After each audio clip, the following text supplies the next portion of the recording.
السلام علیکم ورحمۃ اللہ وبرکاتہ۔ پیارے بھائیو، آج میں آپ کو تھوڑا سا ان لوگوں کے بارے میں بات کرنا چاہتا ہوں کہ جو نخرے باز لوگ ہوتے ہیں۔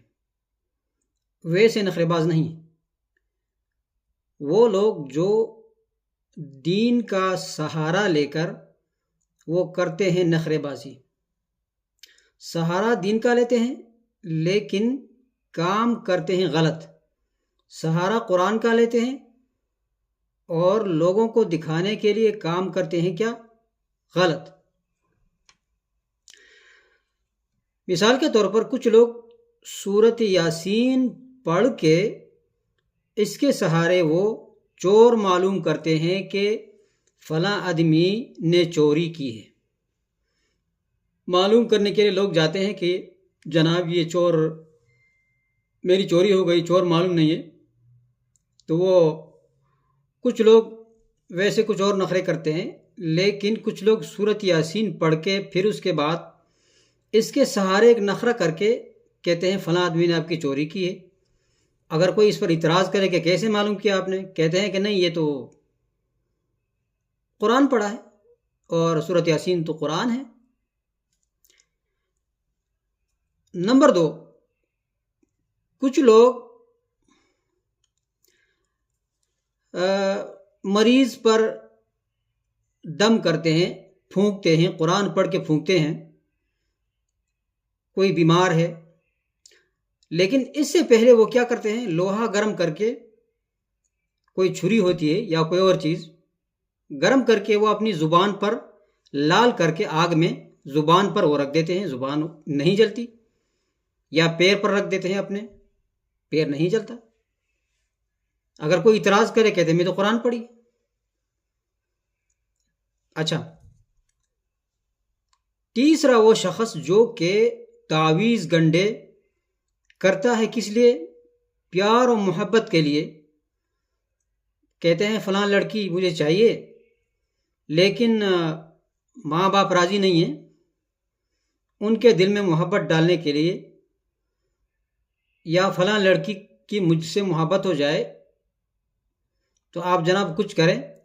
وہ تعویذ لکھتا ہے اور تعویذ میں وہ کہتا ہے کہ میں نے تو قرآن لکھی ہے۔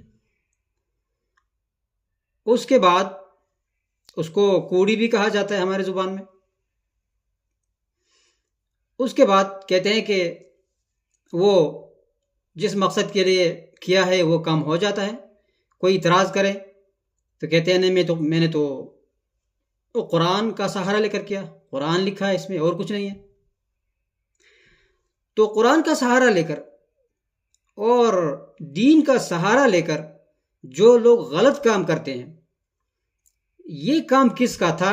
آئیے میں آپ کو دکھاتا ہوں آج۔ یہ ہے میرے سامنے قرآن کریم 16واں پارہ، سورۃ طٰہٰ، اور آیت نمبر ہے 96، 95، 96۔ جب موسیٰ علیہ السلام کو جب تورات مل رہا تھا تو وہ تورات لینے کے لیے طور گئے، اور وہاں اللہ تعالیٰ نے فرمایا کہ 40 دن آپ عبادت کریں، اس کے بعد آپ کو تورات ملے گا۔ پیچھے ہارون علیہ السلام کو موسیٰ علیہ السلام نے چھوڑ دیا کہ بنی اسرائیل پر نظر رکھنا، آپ ان میں میری طرف سے آپ خلیفہ ہو گئے کہ کچھ غلط کام نہ کریں۔ ان میں سے ایک بندہ تھا سامری، بہت مشہور نام ہے، ہر آدمی جانتا ہے کہ سامری کون تھا۔ سامری ایک جادوگر، ایک چال باز شخص تھا، بظاہر تو مسلمان تھا، موسیٰ علیہ السلام کے قوم ہی میں رہتا تھا، اور چال بازی اور اس کی چالاکی دیکھیں۔ اس نے کیا کیا؟ اس نے پیچھے سے سونے سے بچھڑا بنایا اور اس بچھڑے کو اس نے ایسے طریقے سے بنایا اور اس کے ساتھ اس نے ایک چال چلی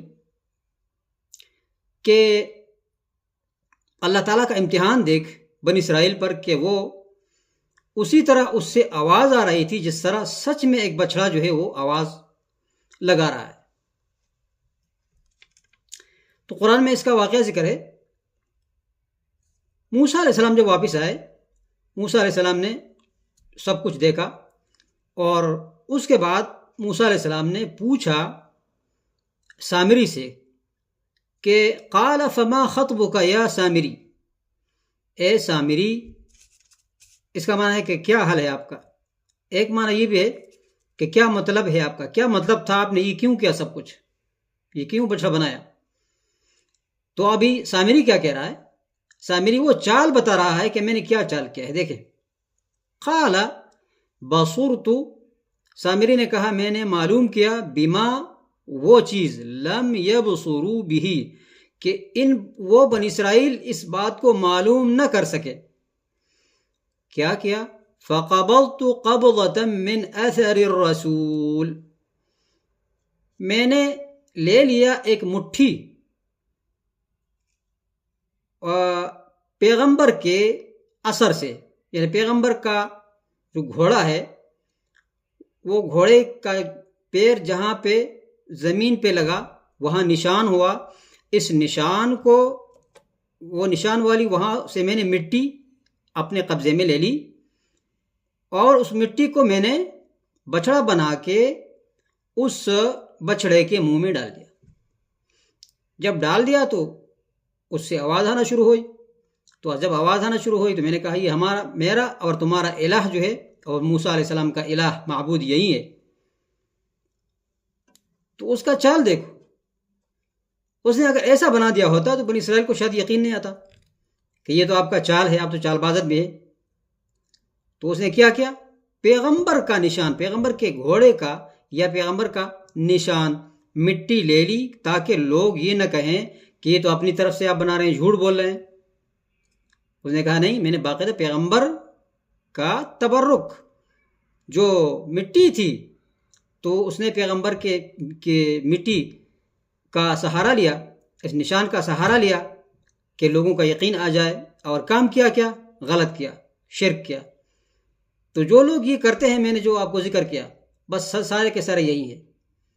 اس واقعے کو اللہ تعالیٰ نے یہاں پہ بیان کیا، اور اس میں عبرت ہے ان لوگوں کے لیے جو چال بازی کرتے ہیں، چال چلتے ہیں، کام غلط کرتے ہیں، شرک کرتے ہیں، اور پھر اس شرک کا سہارا لینے کے لیے کیا کرتے ہیں؟ وہ قرآن پڑھتے ہیں، اور قرآن پڑھنے کے بعد یا لکھتے ہیں قرآن، اس کے بعد یہ کہتے ہیں کہ یار ہم تو قرآن پڑھتے ہیں اور کام غلط کر رہے ہیں، چور معلوم کرے، غیب علم، جو علم جس کا علم صرف اللہ تعالیٰ کو ہے، وہ ان کو بھی حاصل ہو جاتا ہے۔ پھر کہتے ہیں ہمیں قرآن کے ذریعے ملا ہے، جھوٹ، قرآن تو اس کا حکم ہی نہیں دیتا۔ اچھا، اس کے بعد وہ قرآن پڑھتے ہیں، بیمار پر وہ پھونکتے ہیں، اور اس سے پہلے وہ کیا کرتے ہیں؟ لوگوں کو بیوقوف بنانے کے لیے کہ مجھ پہ لوگوں کو یقین آ جائے، ویسے تو یقین نہیں آتا، تو چال چلا کے کچھ مثالیں استعمال کر کے، کچھ شرک کر کے، وہ کیا کرتے ہیں؟ زبان پہ کوئی چیز لگا کے، پھر ان کا ایک چال ہوتا ہے، اس کے بعد وہ کیا کرتے ہیں؟